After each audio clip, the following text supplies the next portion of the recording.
अस्सलाम वालेकुम दोस्तों, आज हम आपके लिए बहुत अहम वीडियो लेकर आए हैं जिसमें आप जानोगे कि हलाल और हराम में फ़र्क क्या है और हलाल व हराम किसको कहते हैं। अगर आप इससे जुड़ी तमाम जानकारी चाहते हो तो वीडियो को आखिर तक लाजमी देखें ताकि आपके मसाइल हल हो सके। हलाल और हराम में क्या फ़र्क है, सबसे पहले ये जान लें। दोस्तों, जब कोई इंसान अपने आप को मुसलमान कहता है तो उसका सबसे पहला काम ये है कि वो चीज़ों में फ़र्क जाने, यानी हलाल और हराम में क्या फ़र्क है, उसे क्या खाना पीना पहनना इस्तेमाल करना जायज़ है और क्या नाजायज़ और हराम है। दोस्तों, हम सबको हलाल और हराम में क्या फ़र्क है जानना बहुत ही ज़रूरी है, क्योंकि अल्लाह रब्बुल इज़्ज़त ने कुरान मजीद में बार बार हलाल काम करने और हराम से बचने का हुक्म फरमाया है। अल्लाह ताला सूरे बकरा में फरमाते हैं, ऐ लोगो खाओ उस चीज़ को जो ज़मीन से निकलती है और हलाल व पाक हो। सूरा नहल में फरमाते हैं, खाओ और पियो उन चीज़ों को जो तुम्हारे रब ने तुम पर हलाल और पाकीज़ा किया है। इसके अलावा भी बहुत सी कुरान की आयत हैं जिसमें अल्लाह ताला ने हमें हलाल चीज इस्तेमाल करने का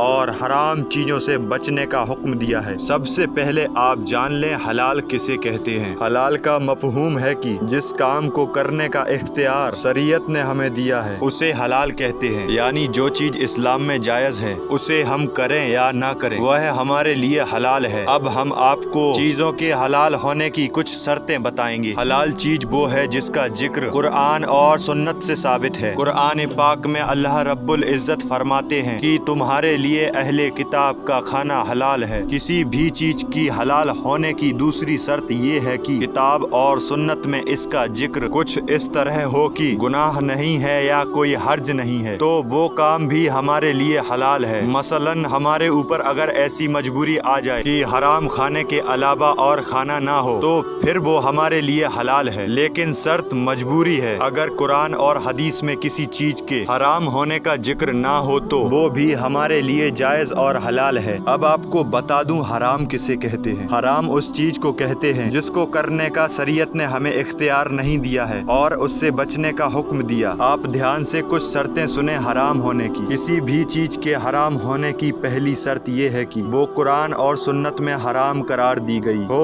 तो वो हमारे लिए हराम है। कुरान पाक में अल्लाह रब्बुल इज़्ज़त ने कुछ चीज बिल्कुल हराम फरमाई, जैसे मुर्दार का गोश्त खाना, किसी जानदार चीज का खून पीना और खिंजीर का गोश्त खाना, और वो तमाम चीजें हराम हैं जिस चीज पर अल्लाह के सिवा किसी और का नाम हो। किसी भी चीज के हराम होने की दूसरी शर्त ये है कि जिसका जिक्र कुरान और सुन्नत व हदीस में हलाल का ना हो या साफ तौर पर हराम लिखा हो, ये भी हराम है। एक हदीस में नबी सल्लल्लाहु अलैहि वसल्लम इरशाद फरमाते हैं, किसी मुसलमान आदमी का माल इसकी दिली खुशी के बगैर हलाल नहीं होता। कुरान और हदीस में जहाँ रुक जाओ का लफ्ज इस्तेमाल हो वहाँ भी हराम का जिक्र है। अल्लाह ताला कुरान पाक में इरशाद फरमाते हैं, सूरह हज में झूठी बात से रुक जाओ, यानी झूठ बोलना हराम है। और किसी भी चीज के हराम होने की तीसरी शर्त ये है कि जिस काम पर करने का सजा का जिक्र हो वो काम भी हमारे लिए हराम है, जैसे कि जिना करना, चोरी करना, यतीमों का माल खाना, और भी बहुत से काम हैं जो सजा की फहरिस्त में आते हैं। सही मुस्लिम की हदीस है, नोमान बिन बशीर रजी अल्लाह अन्हु फरमाते हैं कि मैंने रसूलुल्लाह सल्लल्लाहु तआला अलैहि वसल्लम से सुना है कि हलाल भी वाजिब है और हराम भी वाजिब है, दोनों के दरमियान कुछ सुबहात है। अक्सर लोग इन सुबहात को नहीं जान सकेंगे, पर जो कोई सुबह से बच गया तो इसने अपने दीन और इज्जत व आबरू को बचा लिया, और जो इन सुबह में पड़ गया वो हराम में फंस गया। यानी हमारे नबी पाक सल्लल्लाहु अलैहि वसल्लम ने हमें बता दिया कि किन चीजों के बारे में हमें असलियत मालूम नहीं तो हमें उन्हें छोड़ देना चाहिए। वो हराम भी हो सकती है और हलाल भी, इनसे बचना ही बेहतर है। दोस्तों, आज हमने आपको वाज़ेह तौर पर हलाल और हराम में क्या फर्क है बताया। उम्मीद करते हैं कि आज के इस वीडियो से आपने कुछ नया सीखा होगा। अगर जानकारी से जुड़ी कोई कंफ्यूजन हो तो आप हमसे राब्ता कर सकते हैं। अस्सलामु अलैकुम।